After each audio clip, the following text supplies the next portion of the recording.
How to call someone on Zangi application. Hey guys, welcome back to the channel. Using the Zangi app, you can call someone and message them along with attaching the files as well. So without any ado, let's get started. First and foremost, make sure you have installed the Zangi app to its latest version. To do so, head over to Play Store, search for Zangi Private Messenger and tap on Install button or Update button. Once that is done, you can launch the application. Once you launch the application, you will see different contacts that you have added to your Zangi app. Now, to start a conversation, head over to the contact and tap on the call like icon, which is on the top right corner.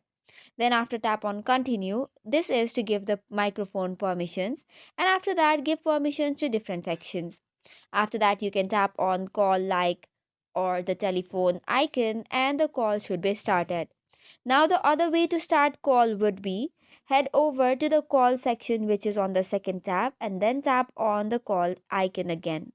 After that, select the new call section and tap on tick button, and the call will be started. So that's all for today's video. For more such contents, do not forget to hit the like and subscribe button.